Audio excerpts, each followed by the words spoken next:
Egunon guztioi, bon dia a tothom, good morning, bonjour, buenos días. Good morning, everyone. I'm very happy to be here on this very cold Saturday morning here in the Basque Country, but I'm very pleased to be listening to the panel we will be listening to today and to introduce that. First of all, I'd like to thank the European Forum 2020 and the European Party to organize the European Left to organize this debate we will be sharing today between Euskal Herria Bildu and Esquerra Republicana in Catalonia. Today we will be speaking about the importance of sovereignty and municipalism in the fight against COVID-19 and its consequences. And that's why we have some experiences today with us from the work undertaken from Euskal Herria and the Países Catalans. And this event is part of the European Forum 2020. And our goal is to see and share experiences that respond to one of the challenges we've had to face as a society. We have a very interesting panel today. We'll introduce the panelists briefly. Aizpea Otaegi is the mayor of Orereta Renteria. She's a counselor and a consultant of public policies, and she was the general coordinator of the advice service of the Foundation Ruger until she was elected as the mayor of Renteria in June 2019. She has worked in the fields of language planning and equality, and she's the first woman mayor and a feminist mayor in the history of Renteria. When she swore in office, she distributed a wicker circle, and she distributed it around across all political representatives to symbolize this work that we do in a circle, a sound work using dialogue and care. I'm sure we will do that today here. Miquel Puello is the mayor of Lleida since 15th of June 2019. He's also a writer. He's a university professor of the University of Lleida. He's also a member of the Ateneo Popular de Poniente, Unión Cultural, and of the Writers Association in Catalan. In his Twitter profile, he says that he's convinced that what brings us together, that unites us, is stronger than what brings us apart. And I'm sure that we are joining hands in the circle that Aizpea mentioned before.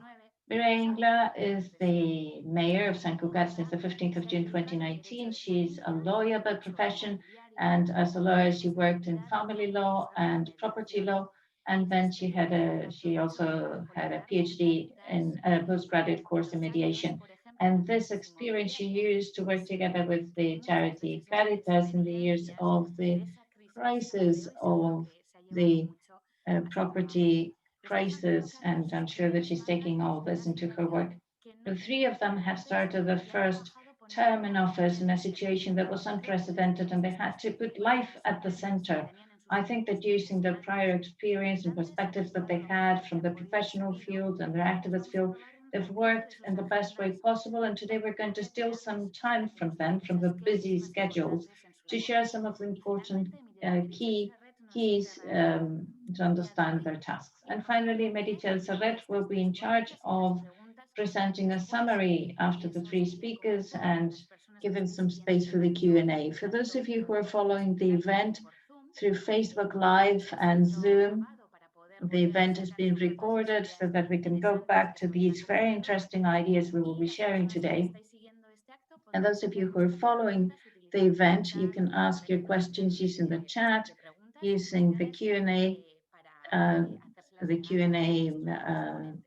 label below, and we will have our speakers replying. Without any further ado, I'll give the floor to Aizpea Otaegi. She's the mayor of Orereta Renteria. You have 15 minutes to address the things that you think are important. Thank you.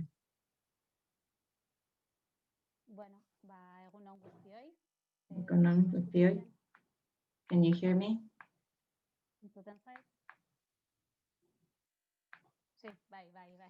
Yes. Okay. I'm very pleased to take part in this forum. And curiously enough,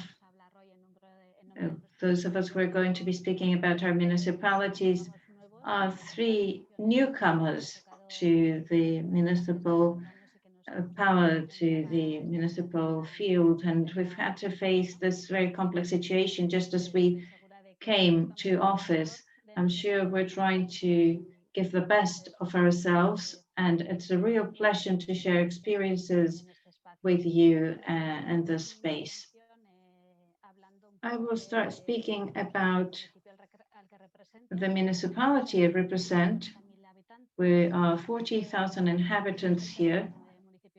We're the third municipality in Gipuzkoa in terms of size after Donosti, Irune, and geographically speaking, we are between Donostia and Irun. So this is the metropolitan area. We're part of the metropolitan area of Donosti with all the implications of it, thinking about how Donosti is like, what Donosti is like as a tourist-based type of economy that they have in the city with high income. And our municipality has an industrial background. In the 60s and 70s, it grew uncontrolled and today is deindustrialized, and the employment structure is service-based. We also have one of the lowest income rates in the Basque Country. This is due to the different migratory movements that we've had, and therefore we are a diverse municipality in terms of the national origin, language, identity. So our municipality is very lively. We have lots of associations, both in the neighborhoods, in terms of trade unions, and in political and cultural terms. So we're a very dynamic municipality. I think that this is one of the most important features of our municipality. And I also have to say that this is a municipality that was ruled by the PSOE, the Socialist Country, the Socialist Party, until from 83 until 2011. That means 30 years of the Socialist Party, and in 2011, when there was a change, we had a coalition first in the first legislation with just one councillor for Esquerra, that's Izquierda Unida with Bildu, and the two second legislations we've continued working with the Carrequín Podemos, which brings together Podemos, Izquierda Unida, and Bildu. And I'd like to highlight that we are the municipality, the biggest municipality in the hands of EH Bildu right now. And in the last elections, we were widely supported, even the figures were higher than the previous legislation. And we moved from 3 to 9 councillors, and it was the highest number of votes achieved by the sovereignist left. And this is something that we need to understand, that I wanted to share so that you understand what our municipality is. Regarding the management of the pandemic, which is the main topic today for this meeting, and how we have managed the pandemic. From the beginning of the pandemic, we've said that the pandemic just shed some light, made it more evident, the gaps and vulnerabilities that we already had in our society.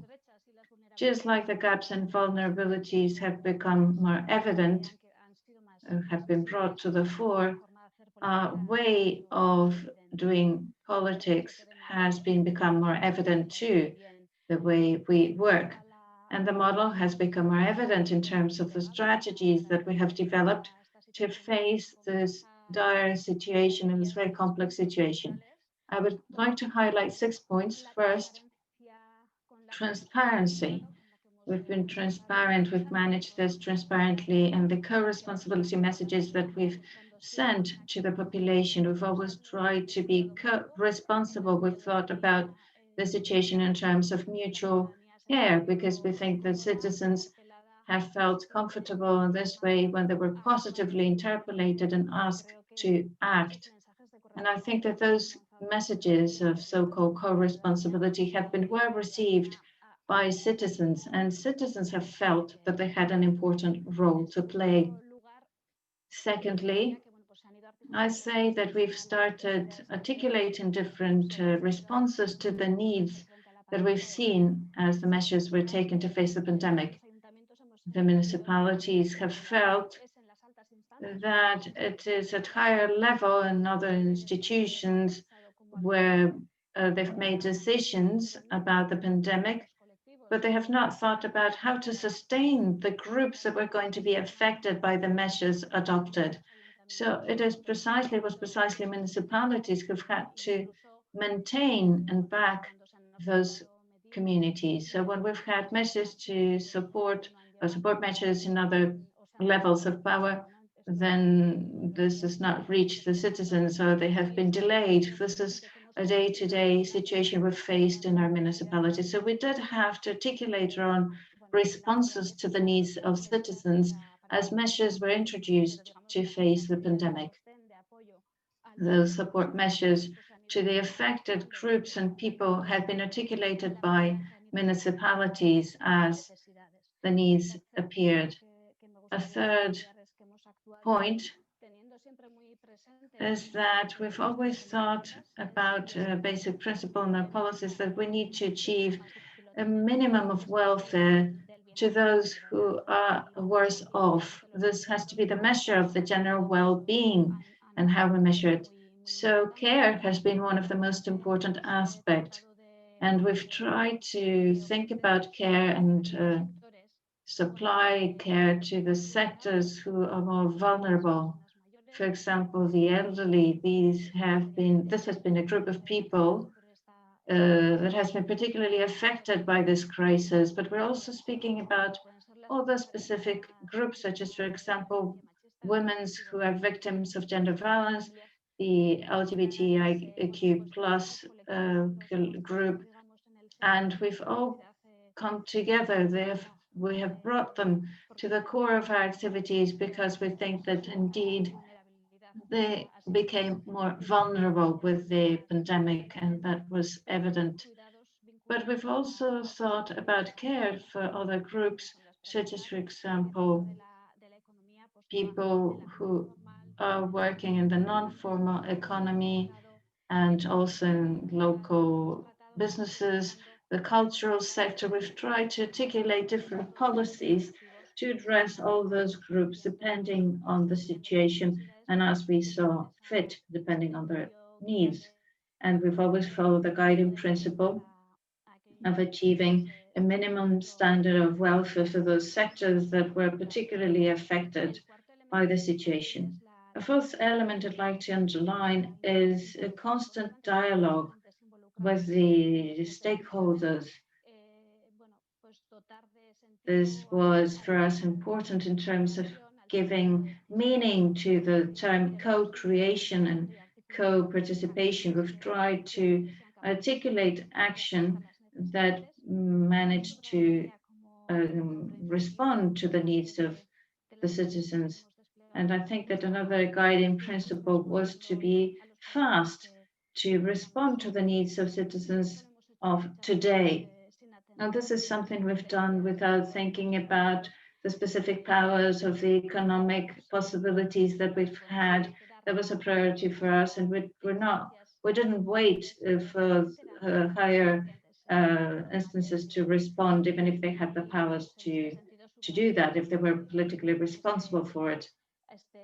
And we have to highlight that 10 days ago, for example, we had the closure, a new lockdown for restaurants and bars, and the same day we presented a series of proposals when the Basque Country had not yet determined this. So during the first lockdown, we supplied computers and internet access for school-going children when it was the regional government, the Basque government, who had determined that they had to the children had to go back to their homes, but they didn't have computers, they didn't have internet access, and the Basque government didn't think about that. So it was us who were responding to those needs from the municipality. So when I say that we've taken care of unmet needs, that's what I mean. These things we've seen, where we've seen that some rights were being violated, we've responded from our municipalities. And the sixth principle I'd like to highlight in this sense is that we've articulated our response with the community. We've given space to social initiatives and understanding that the public is not just institutional. And I'd like to highlight here some tools such as the public community network that we set off. And then we also work with people who were in groups or those who were not organized, but we managed to bring them into a volunteer network. And this was very important when supplying care and especially for groups such as the elderly. I'd like to also highlight the importance of all this and the importance of bringing an idea to the community that we're a single community, regardless of our origin, of our identity. We all live in our municipality. This is what makes us a community. And the fact that we see ourselves as such generates a context in which people display solidarity and care for each other. As I said at the beginning of this presentation, our policies, our way to do politics has not changed. The way we do politics has not changed. It has become stronger. The pandemic has shown that the principles that we already had have become more explicit as the vulnerabilities also became more explicit in the pandemic. We are at a very interesting where the pandemic arrived at a moment in which we were already to mature space and the idea of community-based municipalism. That's an idea of to Bildu, and we have worked and supported a new way of working together, citizens and institutions, and a new way of standing, also taking a position in terms of institutions and communities. I also think that in a general sense, this is what has taken us to becoming the first political party in the south of Escaleria with the highest number of representatives in municipalities. This shows that we are capable of generating trust in citizens when we speak about municipal management. And I think that for Bildu, the municipal access is very important because it makes us see that municipalities are essential when we try to respond to the needs of citizens. And this shows that having our own vision is important, and also the general well-being is related to the place where decisions are made. And just to finish, I'd like to say that we want to change, we want to show certainty, especially we want to offer certainty in such an uncertain and complex moment in time. And we have to go deeper into what we were already doing. So what matters here is what is decided, to what it responds, and how and where the decisions are made. Eskerrik asko, Aizpea. Thank you very much. I think that there hope you see are people hearing whistling in that. There's a Bilbao lot around of us. noise here. It is one of the consequences of the pandemic. Owners of There's a restaurants and bars demonstration of are the holding some a sectors. demonstration, but this has to do with what we were saying. Well, before giving the floor to Miquel Puello, the mayor of Lleida, I'd like to say that you can ask questions through the chat.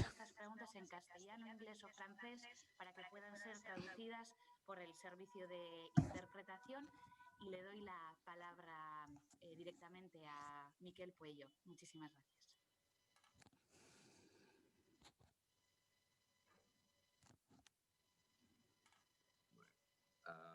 Egunon, good morning, bonjour, buenos días, bon día.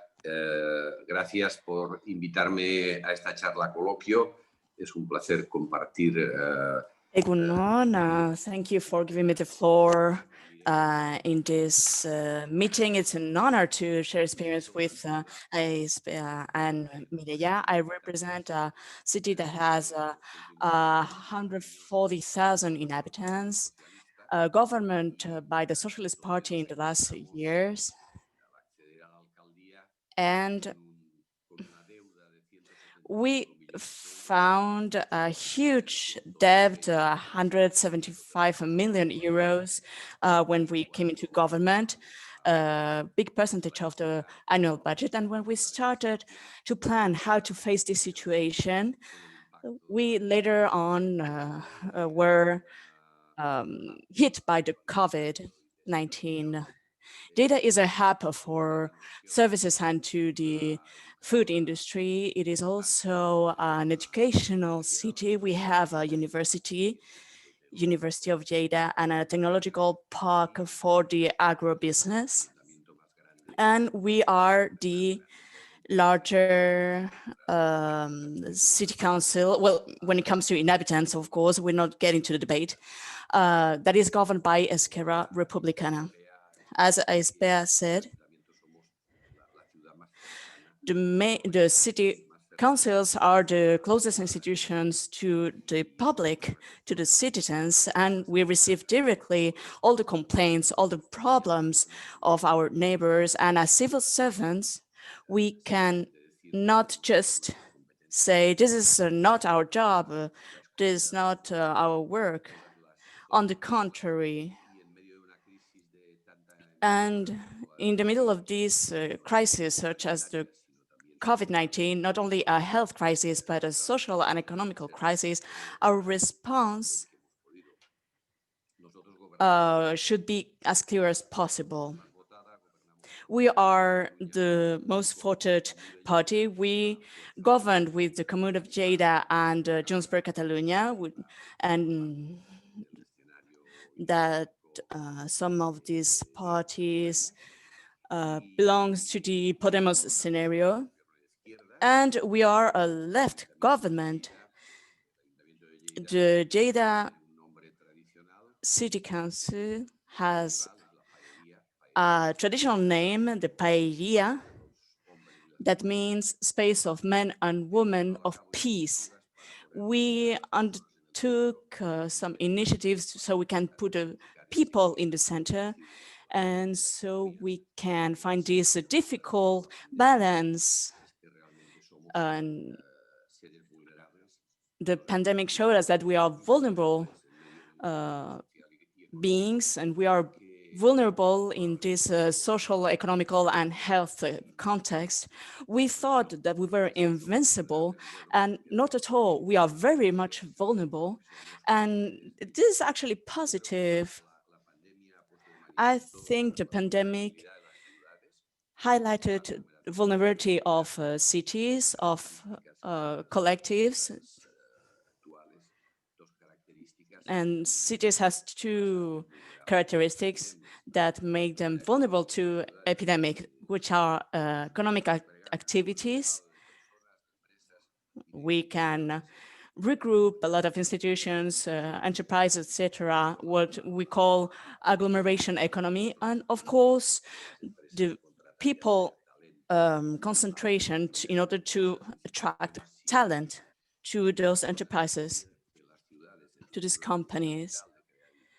If we create capital and we are a point of creativity and innovation, this creates serendipity, spillover effects, and connections where new ideas emerge. Cities can attract tourism. Well, we are not actually a first-level tourist destination, which was a good news in this crisis because in the impact in that case was a minor one, but they also attract culture. And this idea of vulnerability of cities and people lead us, as Ispia explained, to have a look at our environment, we realized that we belong to a community disregarding the ideologies and profiles. And in the case of Lleida, this was translated by the creation of a citizen network, which is called the Solidarity Network of Lleida. And on March 17, shortly after the first lockdown, we announced the creation of this network that included some initiative of neighborhoods of specific points of the city. And in the city council, what we did was coordinate and unify and provided the tools to this movement that somehow emerged in a natural and spontaneous way. This network was at every point a bidirectional tool. It served to provide support to people who were locked down, the elderly, people who could not get out their homes, and people who wanted to do something. The actions, what were the actions? Well, shopping for vulnerable people, going to the pharmacy for drugs, help them in technological terms, phone them, provide them a contact point. And it was proof of the good that communities and human beings has to offer. And in our viewpoint, this network was a huge success. And it was not a success of the municipality, but of the city and of the society. During the 3 months it has been going on, we had 675 volunteers, a lot of them. And especially during the first lockdown, our citizens felt that we were a better city, we were a more united society. And the city council also had to rearrange the capacities for working from home in a very short time. We made 700 people working in the city hall so they could work from home. And so we advance in family and work balance and working from home. We were told for years that that was not possible. We should go step by step. It was very difficult to do it. And well, the pandemic forced us to speed up that process. I would like to name two industries that were the most impacted by the COVID-19, at least in Lleida, which is commerce and culture. As for the culture, in the network, we organize what we call the Face Cultura, which are several shows in all the cities, outdoors, and with a prior reservation so people can attend those shows. So we can rearrange the cultural industry in Lleida. There were some drama shows, music shows, and the shows were held by local troops. And we showed that culture is a safe industry and it's a cornerstone for society. We could not forget the culture. Other industries such as restaurants and hotels could express themselves or they made more noise. But it was not the case of the cultural industry, and we could not forget it. I'm talking about hotels and restaurants, but of course, all the shops and commerces are at the moment in the deep crisis. They face a central government that is not changing the politics. You know, the majors were putting some pressures on the central government so we can have some funds. so we can face the public transportation deficit. And we tried to put ourselves at the disposal of the industries so we can act on time. This week, we closed the call for funds for commerce, shops, restaurants, and hotels. It was 3.7 million euros found that the regional government provided to Lleida and other neighbor towns. I should recall that Lleida suffered 2 lockdowns and a perimetral lockdown too, and the Paella managed directly that issue. And we, in the city council, we need to see what are the vulnerable industries, and we need to swim on this transversal crisis. And the only way we can do that is using the Republican values.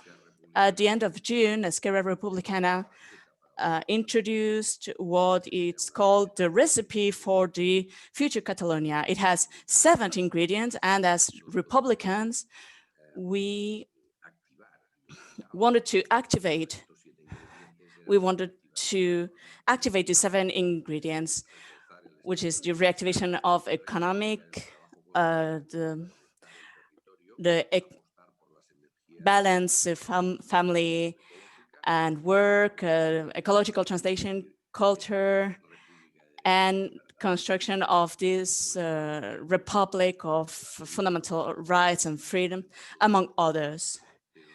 It was a huge challenge, and this recipe should not be forgotten. These Republican values are our best weapon to fight against this pandemic that stole from us so many hugs. When Noam Chomsky was asked why so many Americans vote for Trump, and he answered that they were desperate, so they vote him. And desperation is one of the main threats to us, and we should be aware of our responsibility. Thank you for your attention.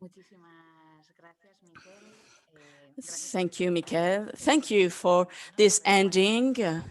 We should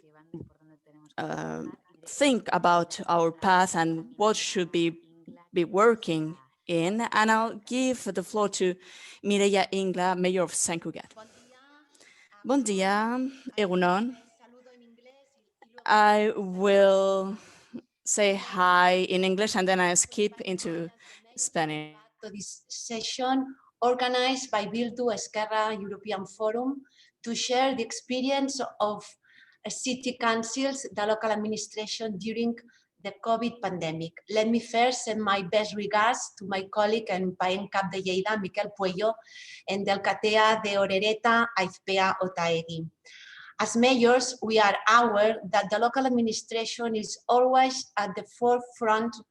We are always the first to respond and therefore deal with the demands, concerns, and complaints from citizens very promptly.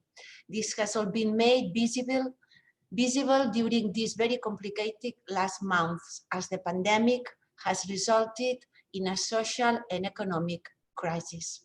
A partir de aquí, como decía, voy a seguir en castellano. I will skip into Spanish, and I will share with you this presentation so you can understand me better.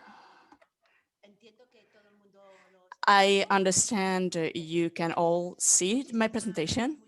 That's good. Thank you very much. Firstly, this is my city, Sant Cugat del Vallès. These are the figures and the data so you can get to know us. I will also speak what was the situation in Sant Cugat before. We inherited a CNU government in this convergent space that readapted this last few months. And At the moment, we are called Junts per Sant Cugat. After 32 years, Sant Cugat has a Republican mayor, left, a mayor from left, and therefore a progressist government. From city council, we demand to the government of our country and to the European Union that they support us with resources and competences so we can be agile when helping the citizens of our municipalities. From city councils, we can manage in a more direct way. We know our neighbors, and therefore we are familiar with their priorities. This crisis, at least in Catalonia, showed three things. First, the strength of the health Catalonian system that could face an unprecedented health crisis. Our country should have a universal, public, and quality health system, and therefore we need more resources for health professionals, especially in primary attention. Secondly, the social services and elderly services could not resist because it wasn't strong. This is the main challenge for Catalonia in the years to come. And third, without economical resources, all that I've been talking about, it's not possible. We have not enough funding for our institutions, and therefore we cannot face this crisis as we should for Catalonian people.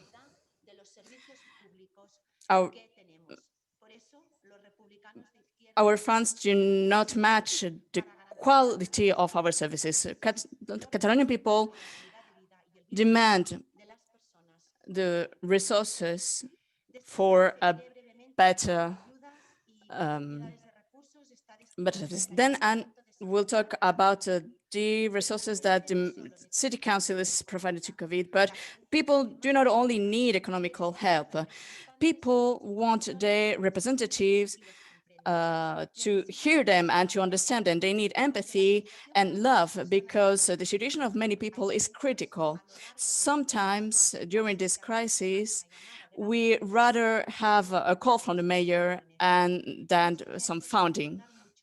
And I've been thinking about a lot of what should the city council role, even if they had a hard time, people still trust us, and we should keep that trust, especially in those times. And thirdly, from this crisis situation, we realized that those things that were not a priority and were not acknowledged, actually, they're very important. We discovered the importance of care, of caring of the most vulnerable people, of listening us, to providing the elderly love at the end of the days, living step by step and without hurry. And we also realized that these main things are on the shoulders of women. We looked at the mirror of the society and we realized that it's not just and balanced. Now we can acknowledge those things that made us human, empathy and love, as I was saying, but also courage, determination, and professional attitude. Women show that we are very important in very transcendent times. Now, society should provide us the place we deserve. One of the most insufferable things of this pandemic is not being able to say goodbye to our loved ones as they deserve. So this city acknowledged all those people so we could show a love to those people. Sant Cugat will always have them in their hearts and minds. We never faced the need of stopping the whole activity of a whole city, university, shops, sports, cultures, parks and recreations, and public services at its whole. We had to reorganize essential services so we can guarantee the minimal working of the city so that the civil servants could work from home. And we couldn't even realize the importance of it until the time come.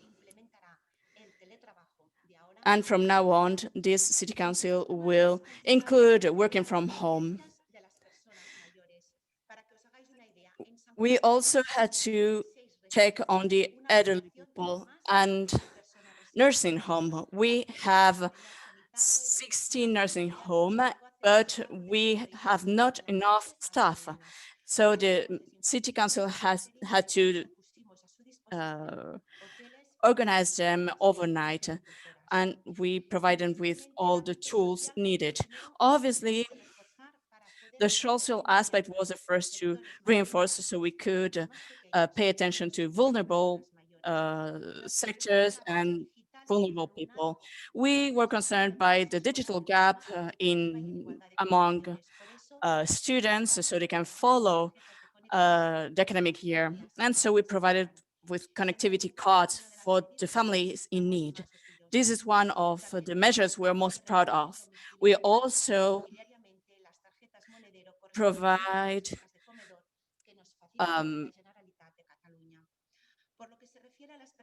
some grants for lunch for those families in need. We provided food and first necessity products for the family in need. Also, social staff made a follow-up of this physical and emotional states. And so we created some councils, some emergency councils, so we could analyze the shock in every aspect for every professional that had to stop their activities due to the lockdown. These committees are still working to analyze economical aids and among other things. The city council provide more 14 million extra for the budget, especially for COVID-19 measures. We can see the reinforcement here, 1.5 million to promote local commerces, 214,000 to ensure that children had summer activities.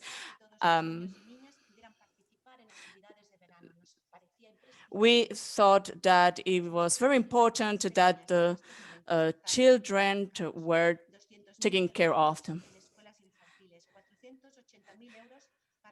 Also, we provided to some schools and families some aids for staff, also for school material. And we provided 1 million euros to the cultural sector. During all summer, local troops organized some shows for the citizens. 850,000 euros for grants to pay homes rents. We also provide counseling to companies, and we accompany them. We provided mediation services so we can lower rents in homes and shops. And we also provide public services to accompany in an emotional way to people. From day one, from the first time, City Council's social media were the main tool used by the citizens to get information about the consequences of COVID-19 in St. Cugat. We were aware that we need to inform about the measures, and we provided this way we calm people. So the lockdown and unlockdown phases were very difficult to follow, and in the city council, we needed to explain constantly what we could do and what we could not do. Actually, nowadays, we're still working on it. Also, we held a weekly meeting with artists, teachers, entrepreneurs, etc. Right now, the challenge for mayors is how to manage cities that in the era post-pandemic will look nothing like the cities that were when we access to power. Our promises and our ideas before this area are no longer useful. We need to rethink how to face the future. For instance, feminist policies, mobility policies, social consequence of crisis, working from home, climate change, public health system, care for the elderly, and all these using new technologies.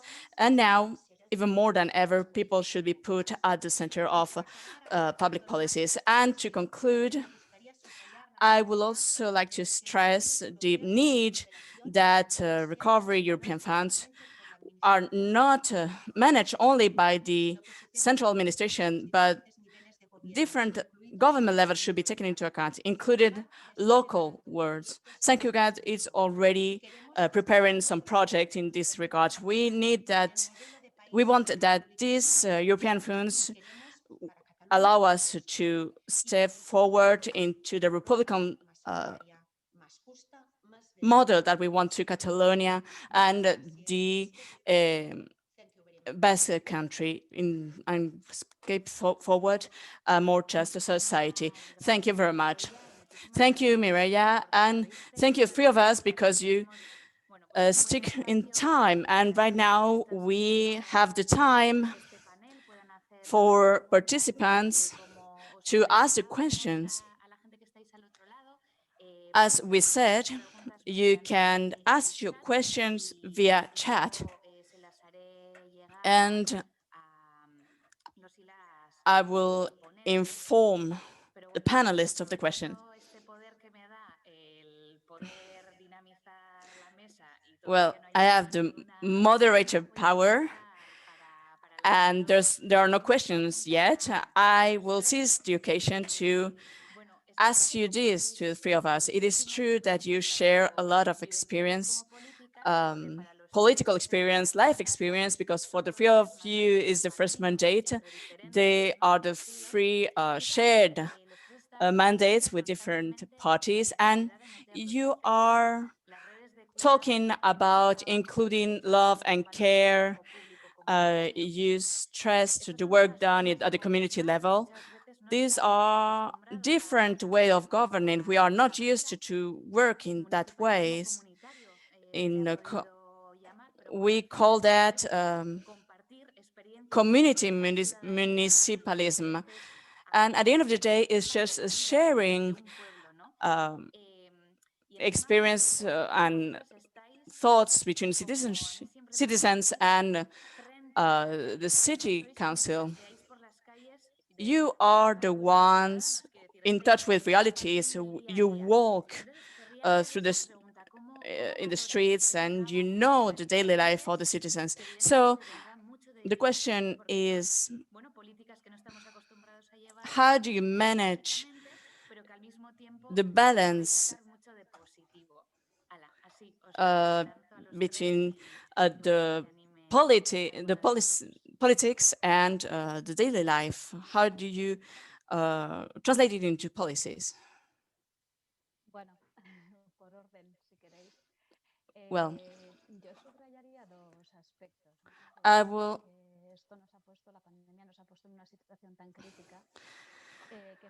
stress two things.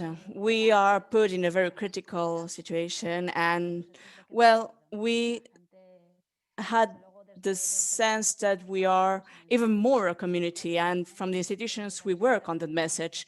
When the moment came to answer as a single community, we should look around and see what's happening, and little gestures could make the life easier for people who surrounded us. And that really helped to this community feeling. there was a lot of willingness of feeling as a community in order to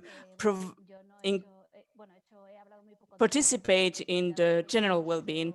I didn't talk about the care network that we created, but Mireia and Mikel talk about theirs, but we also have this care network. And the space open and the work done was what are the volunteers that wanted to participate in that network that they could help to the elderly. They just had to ask how they're doing, if they need something, they need any help, so they can make their life easier and make the lockdown easier for them. So this experience of volunteers that the network included, so that experience is something that we should value. It is not usual that we articulate this kind of policies in which we provide this value to just a simple phone call. So we need to articulate a network in which the most important thing is just to make a phone call to a person, and it's a simple conversation, ask how they're doing, so that this person can feel being cared about. It's very easy to do. And this is an opportunity that this pandemic provided us. It's another way of doing politics. We introduce other ingredients, and it's funny to see the satisfaction and the care feeling that is generated. This feeling for the people who receive the phone call and the people who make that phone call. This was very emotional. It was the most beautiful part of all this situation that we needed to manage. The people are engaging themselves and people are feeling cared. Bueno, por mi parte, yo distinguiría muy claramente entre el primer confinamiento. I will make the difference between the first lockdown, it was a universal lockdown. It was seized also as an opportunity in some sense. In our case, we locked down the most part of the government.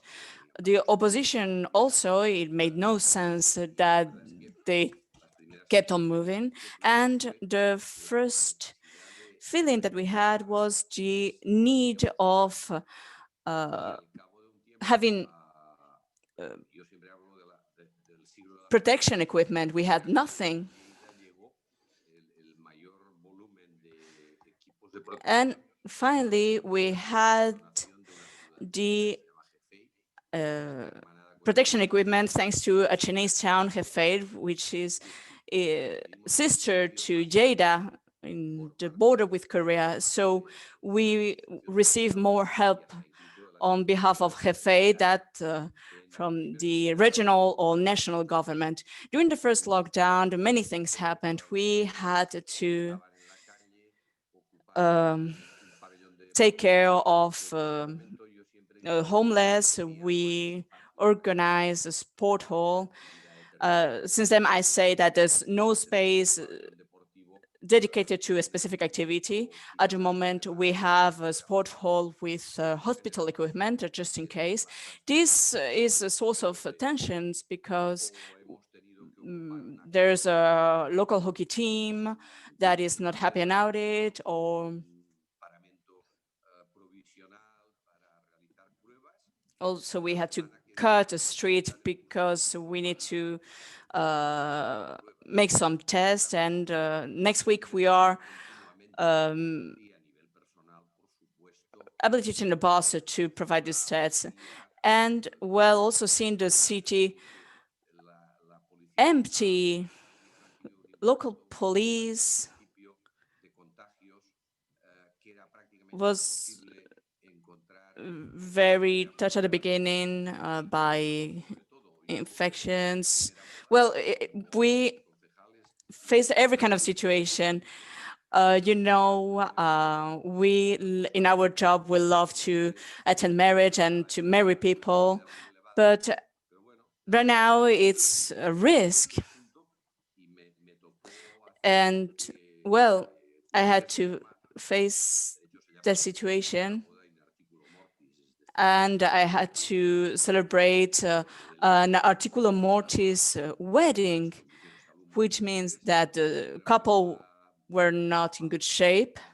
So I carry on with the wedding with all the equipment in the hospital room. But I think that this first lockdown, well, it was okay for us. For my team, it was most difficult, the second lockdown and the geographical lockdown, because the population does not understand this, especially economical sectors. And you said that we walk through the streets, and if we take a decision, for example, the original president decided our geographical lockdown. This decision was made by Barcelona, and then he decided to visit Montserrat, and I faced him. I told him, you should have come to Lleida to explain to our difficult situation. You cannot do that. And we saw, well, we meet, shop owners and restaurants, and they told me in the street, you should have avoided that situation. We have an expense that does not even reach 15% of public resources. But this was an experience. I confess that during this second lockdown, indeed, my daughters could not even go to summer camp. Our holiday, we wanted to go to Bermeo, actually, to the Basque Country. So they left, and they went on holiday, and I acknowledge that some counselors, our team, they had to provide us with some support, emotional support, and I'm not ashamed to say that. We are living, and we will keep on living, some uncertainty situation and disruptive situations that will show the best and the worst of our communities. And well, we had to dance this dance, so to say. I think it's hard, it's very difficult. Also in an emotional viewpoint, but I think we will overcome all this. This will be one of the best experiences of our lives. Thank you. Yes, I do share what the colleagues have explained, what both mayors have explained, because this is a situation that we all share. I'll start with the end. As Mayor Puello was now saying, there were times when I was feeling that this was unimaginable. I never thought that we would be in such a situation, and that I myself would be in this situation. We've cried a lot in public and in private, especially during the first weeks. That was a daily thing. I used to come out of the town hall and looked at the city, a deserted city, everybody at home, and that was very painful. Those were the first weeks in which people were dying in our hospitals. We had to go through very hard situations. In the funeral parlor, we had to buy refrigerated tanks because we didn't have enough space there for all the people who had passed away in our hospitals. So we had to look after these families who were not just losing their loved ones. They could not even say goodbye.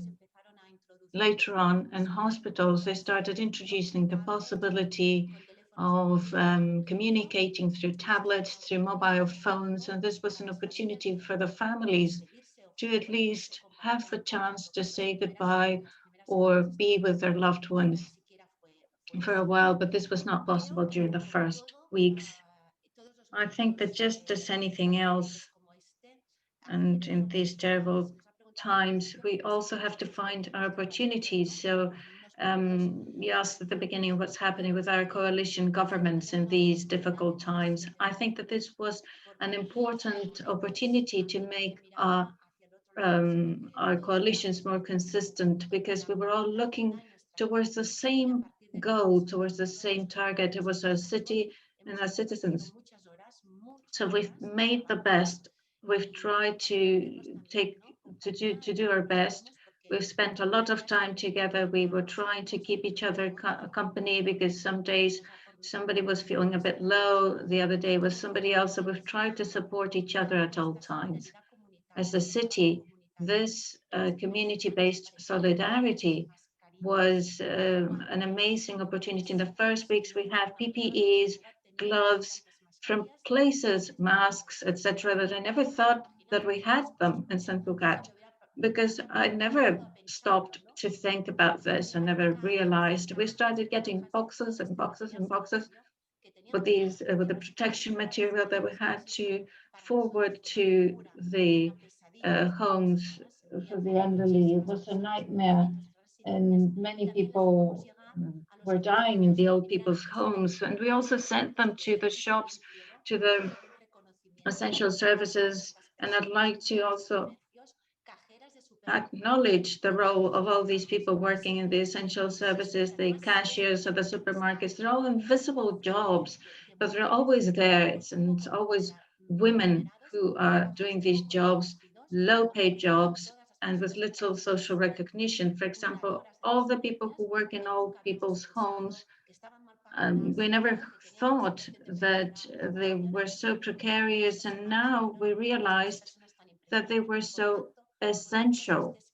So we really have to see and to look at this mirror. We really have to look at ourselves in the mirror and not make the same mistakes again. And we have to turn this around. In this sense, and going back to what Mikkel said, making decisions from afar is difficult. In our cases, from the capital of our countries in Barcelona, the Generalitat, and forget about Madrid altogether. Many times, these decisions, when they're made, seem to be very far away to what's happening on the streets, to what's happening to our citizens. But we, as mayors, we come out and we have to talk to our citizens. We are with them. And this is what makes local politics so important, especially right now. So we have to think about the value of municipalism in our countries. I want a Catalan republic where local policies and municipalities have the capacity to manage resources directly in a fast fashion, and for the improvement of the lives of our citizens, because we are the ones who know them well. We are the ones who have to respond to their needs. We are the ones who get scolded when something doesn't go well. We see them cry. It's a job, but we need to have the resources to manage it. We are showing that we're responsible in the way we manage our resources. So I'm convinced that in our countries, and when we're looking for our national emancipation, we have to give priority to the municipal space. Thank you so much to the three of you. We've had some questions in the meantime while we were answering, but I didn't want to interrupt, because I think that your answers had to do with some of the questions that were being asked.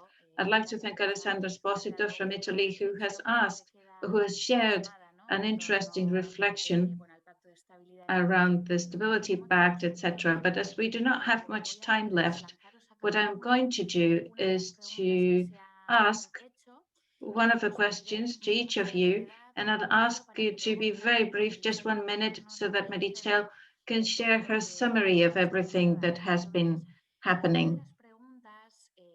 So one of the questions that Patrick asked, do you think that the concept of a nation state makes sense, even if it is thought in smaller territories, instead of having France, Spain, Belgium, Germany? We think about the nation state as Catalonia, the Catalan countries, as Galicia, Galicia, Corsica, Bavaria, the Wallonie, etc. So if we look at this question, I will choose who I will address the question to. I'm so sorry, but if you wanted to answer this, but I will address the question to Mikel. There's a question about the green transition and sustainability, whether there were any significant changes during COVID-19 that have accelerated this transition at municipal level. So you can tie these two things together, and that would be great. I'm very pleased that you asked me this question. Sorry, but the speaker's microphone is off.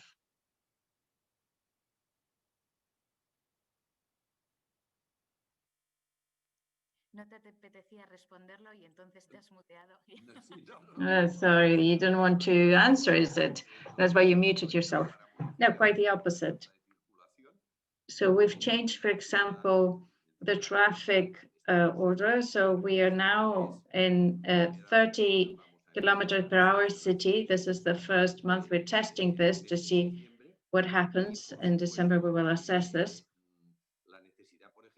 And of course, we've thought about the need to have more spaces for outdoor terraces and to walk, for people to go on walks.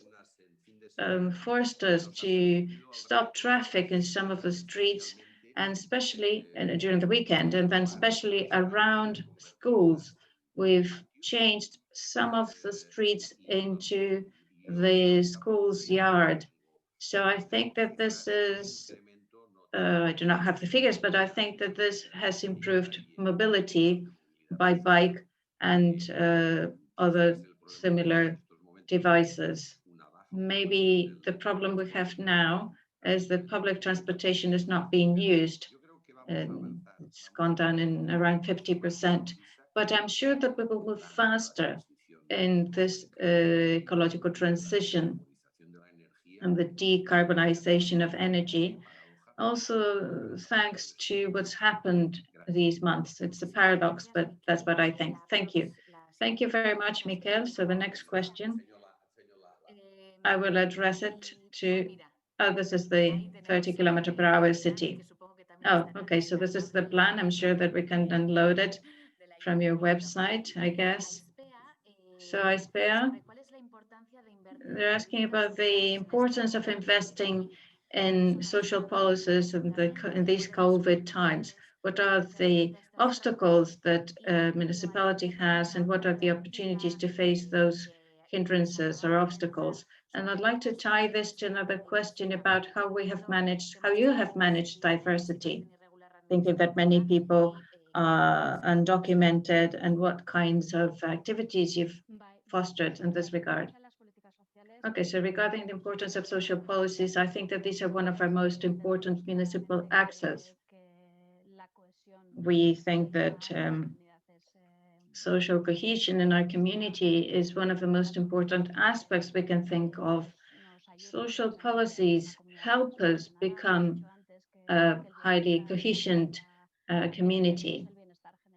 And as I said before, we understand the general well-being, general welfare, by measuring it by the welfare of vulnerable and marginalized communities. So that is the standard we have to take to understand what general welfare and well-being are.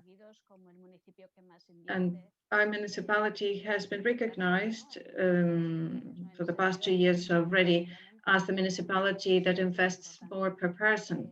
That's very important for us. And we have to make the effort and invest in social policies. Of course, we have limitations. We have many limitations.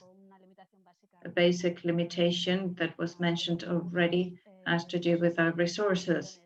We are the institutions that everybody comes to, the citizens come to us with all different kinds of problems, with a whole array of problems that we can find in a community for people to have livable lives.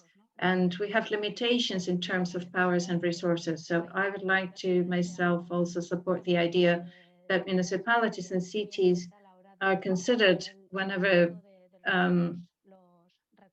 whenever resources are allocated.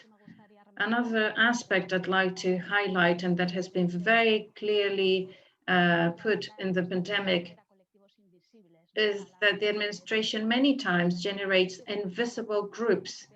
The administration itself is generating that invisibility because the administration itself decides that some people are undocumented, and therefore we do not give them access to the documents to begin with. And that situation we're putting them into hinders or prevents them from accessing aid and resources that are there for other citizens. The pandemic, I think, has helped us see that the situation is there. It's made this visible. I felt very frustrated myself, especially regarding undocumented migrants. I felt hopeless and helpless because we could not work with this group as we would have liked to. We've tried to go around the different measures and see how we could work with this group, and we've managed to take some steps to a certain extent. But it is highly frustrating that it is us, ourselves, institutions, who condemn these people to invisibility, and we cannot work with them, therefore. So finally, I'd like to ask Mireia whether this COVID crisis presents the idea of overcoming capitalism and establishing a society of the commons. So what role do you see for municipalities in this process? And I would tie it with the first question that I asked at the beginning. We're speaking about municipalism, but there are also tensions with the nation state and with overcoming the nation state. I give you the floor now. Thank you. Thank you. First, I have to say that answering this in a minute, you have to give me an award or something. I should be nominated to an award. I'll just repeat what we said, because while we were listening to the presentations of the other panelists and myself, we've emphasized the need for municipalism. That's something we repeated again. We have to look after everything, but we do not have the resources nor the power itself. So we look after people's problems, but without having the official power, and therefore without a legal framework that helps us move forward. So many times we think, okay, just give us the power and we will do it, because we will do it faster and we will do it better. That's why overcoming capitalism is something that is there with this crisis. The model doesn't work. So if we're going to change paradigms, now is the time. This is what we mentioned. This is the time for community-based solidarity, for care, for having people at the center. This is what we need to strive for, because this pandemic is not going to be the first one, is not going to be the last one. So now is the time to look at municipal level and see how we can face problems that are there right now, but also to think about how we put people at the center, and it is in the hands of municipalities. Thank you very much, Mireia. The three of you do deserve an award. I'm sorry that we cannot see each other, but at least we should have a drink next time to celebrate your skills. It was very interesting. Everything that you've shared was very interesting. And before I give the floor to Meritxell, who will have the difficult task of summarizing and drawing some conclusions regarding what you've said, I'd like to announce that the next debates in the format today in the evening at 5 o'clock, we have the Cultural Assembly, and tomorrow we will have the Assembly of Young People again at 5. So these collective spaces are also important for us, and I'm sure that we will have plenty of interesting things to listen to. I'd like to thank everybody, the support staff, interpreters who've been interpreting everything that we've said today, and the other staff of the European Forum and the European Left for the technical support.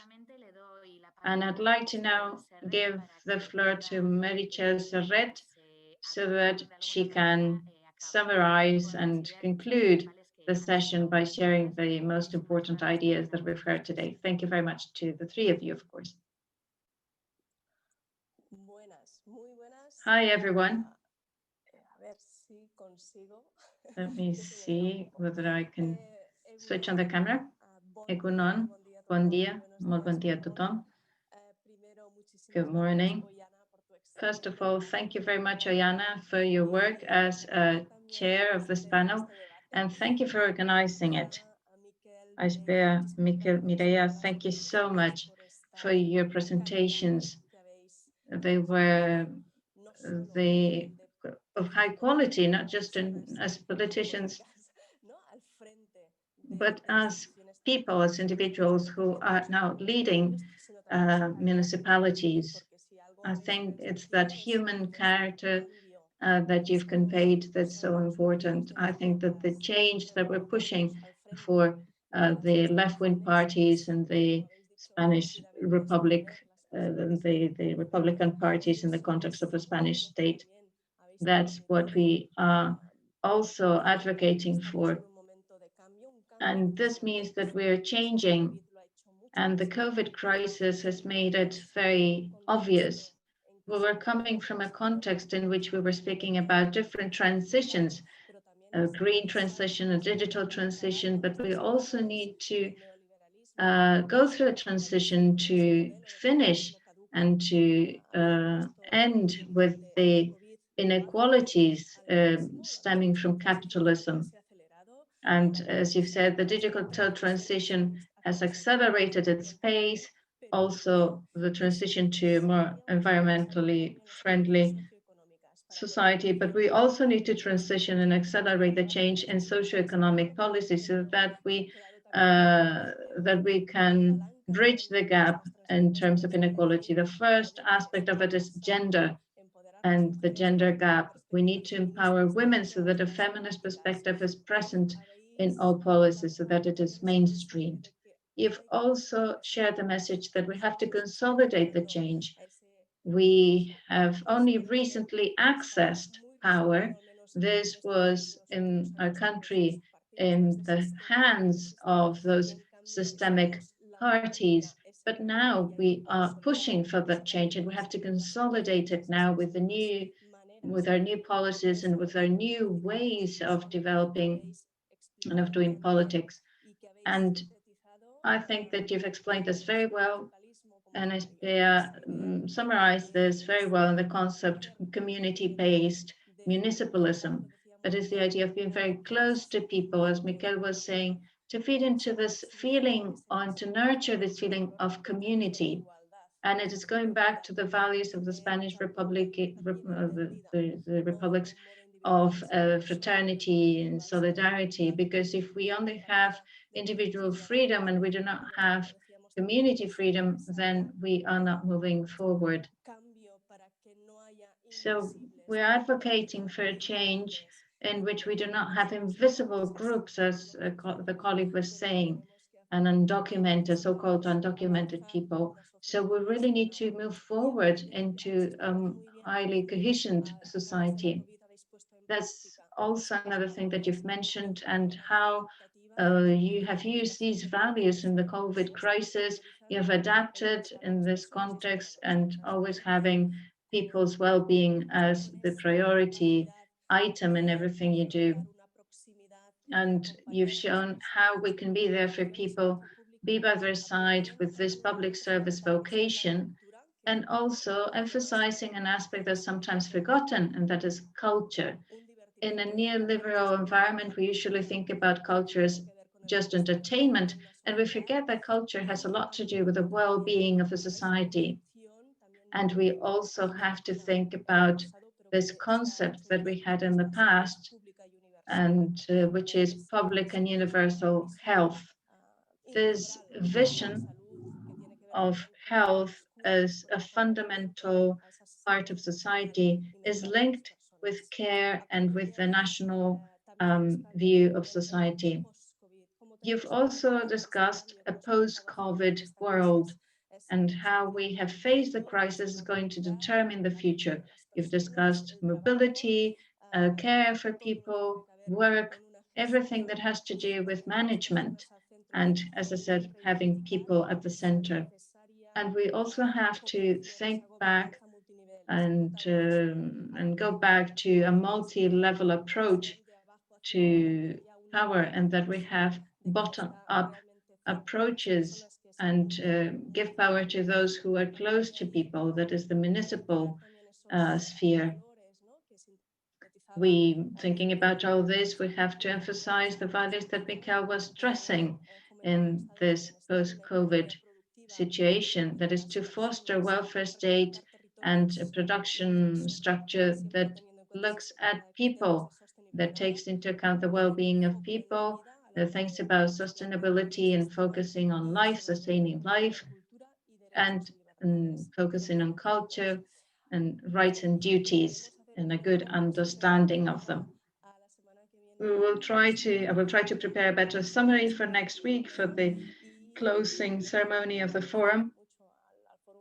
And I'd like to thank the forum, the European Forum, for allowing us to organize this event and for emphasizing the importance of municipalism and municipalities in managing this crisis, and also in taking steps forward in a change in European policies so that we're more progressive and that we can move towards a fairer and more sustainable and resilient society. And that's it from me. And courage, everyone. Thank you, Meritxell. I think that was a perfect ending. You have shared the most important key elements, and we're going to leave it here. As I said at the beginning, the panel has been recorded, so we can go back to it at home because we've had so many ideas. Thank you very much for those of you who were there as participants, and it was a pleasure, and enjoy your weekend. Thank you. Bye-bye, everyone.